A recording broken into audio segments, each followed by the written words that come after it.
What is happening, everyone? Welcome back to G-Ball Vision. Thank you for stopping in. Today we have an exciting unboxing to dig into for you. Before we get started, double check and make sure you are subscribed to the channel. I'd love to have you here. And before you head out, do me a huge favor. Hit the thumbs up button. I greatly appreciate it, everyone. It really helps push the video out there so more people have a chance to check the video out. Feel free to let me know what you're carrying in your pockets today down in the comments. Love hearing from you guys. So this just showed up. I just pulled this thing out of the mailer. This is from Kizer. So thank you to Kizer for sending this in for us to take a look at. And this will be, so I just recently had my first experience with one of their fixed blades. I had never handled one of their fixed blades before. It was a smaller neck knife style, which we can show. This is called the Cabox, and nice packaging as always from Kizer here. Two-stage box, couple of stickers with the old drop bear feller there. They are really playing off that nicely. And then our knife is going to be housed in that insert there. And then below that, we should have a sheath, microfiber cloth, paperwork, and etc., etc. So let's get this thing out of here. And I believe this was, yeah, Jon Styles. So that is awesome. He is definitely an up-and-coming designer, one of my favorite up-and-coming designers. So let's get all this stuff out of the way. There we go. Okay, got the guard for the tip and the blade there. So this is going to be a very affordable offering when it comes to Kizer's line. This is going to be coming in D2, as you can see right there.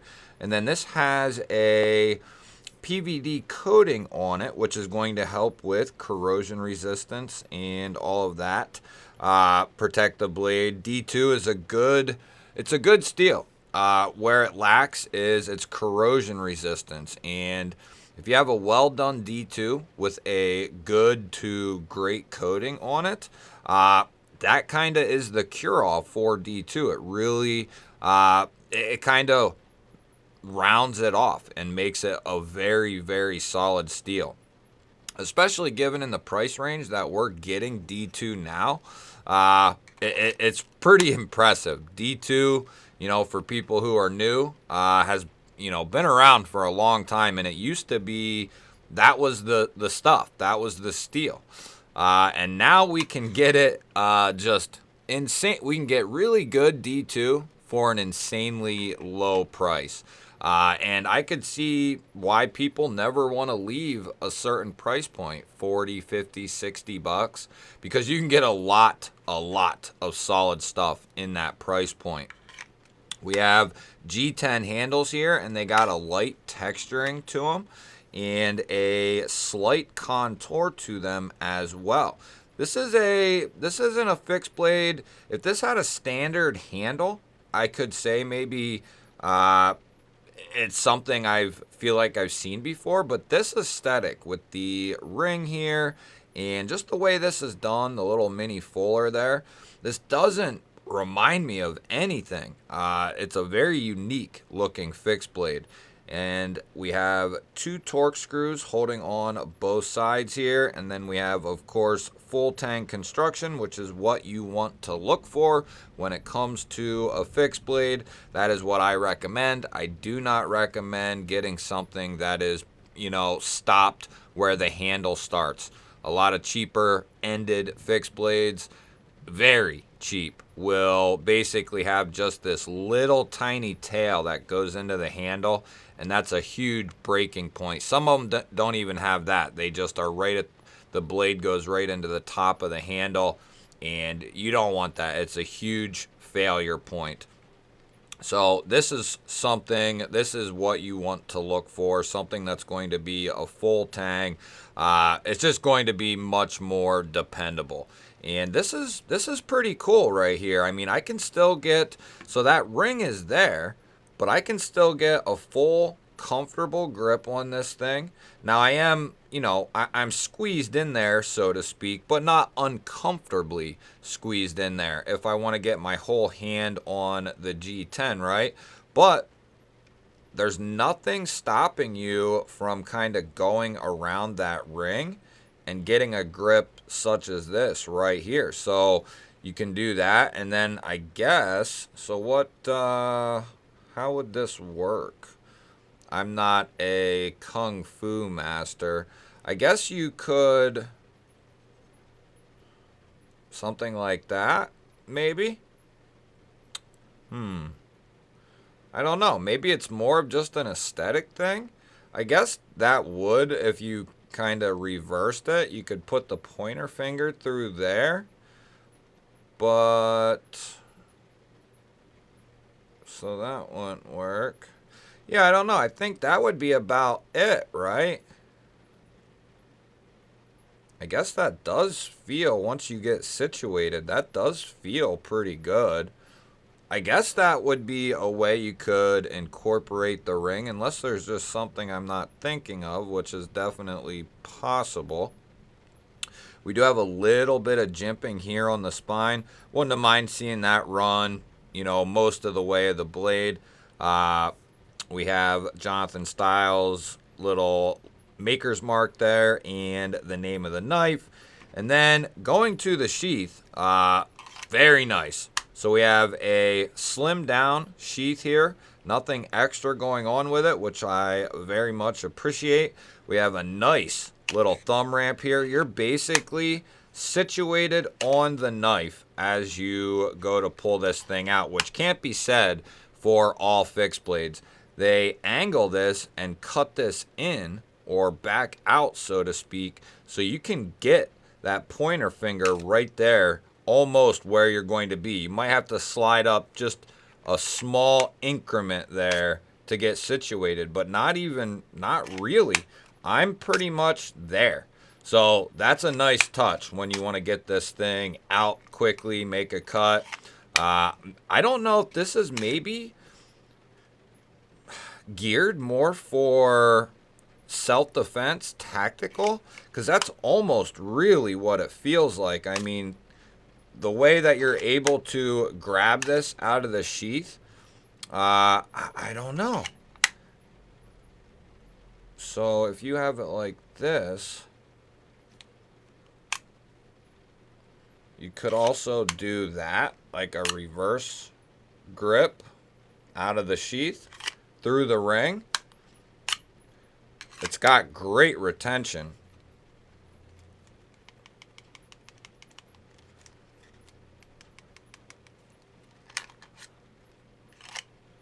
Great retention. Nice pop. And then this is awesome. I was waiting for the day that a company would do this, and it's finally here. I haven't seen this, I don't think, from anyone else. But Kizer, instead of going with an Alti-style clip or a Tech Lock-style clip or something like that, they have included scout straps, which is amazing.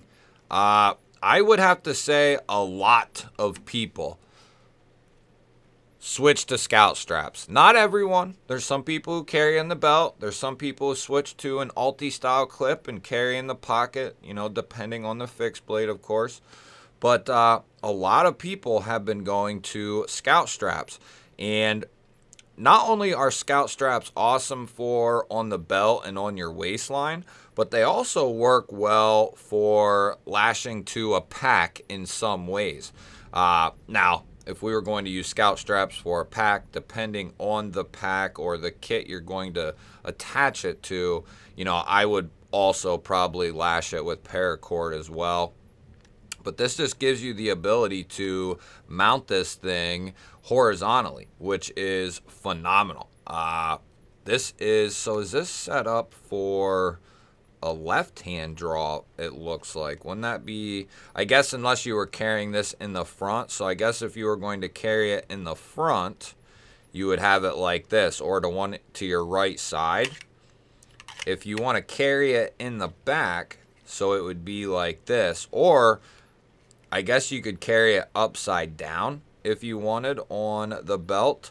If you wanted it normal position sideways for a right-hander, you would switch the straps around if you wanted the buttons facing outward, right? But this is going to be more for, a scout strap is more for the horizontal carry and a concealed style of carry. Not always. There's some people who just like carrying it scout, and you know, they might not have it concealed, so to speak, or not worried about carrying it concealed. Me personally, where, you know, for me and for where I live, I could carry this thing any which way I wanted, and nobody would look at me any which way, except for maybe a Karen or something like that. But you would be fine. So I could technically mount this to my belt, and whether it's concealed or not concealed or whatever, it's not going to matter. You know, unless you really wanted, you know, to keep the identity of the knife hidden, and you know, if you were a ninja or something like that, then of course, you know, you would want to have it concealed and keep it concealed. So why don't we go ahead and we'll pop that guy off, knock some stuff off the table.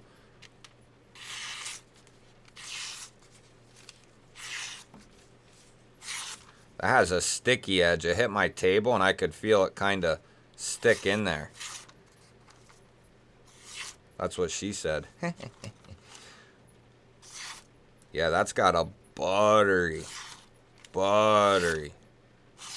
Look at that.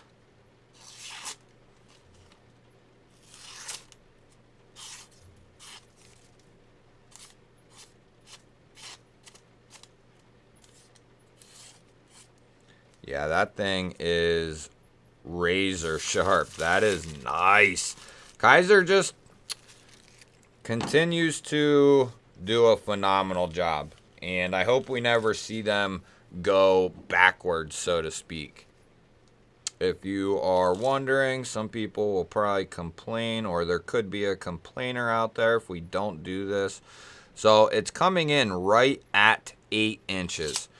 And I gotta say, typically, about 8 is the most I would go overall. You start getting, after 8, 8.25, you know, you start getting too long, too wide, too bulky. Now, that's in most cases. There are exceptions to that rule, but this is about the biggest EDC knife I would want to carry, no matter which way, whether it's in the pocket, on the belt, scout style carry.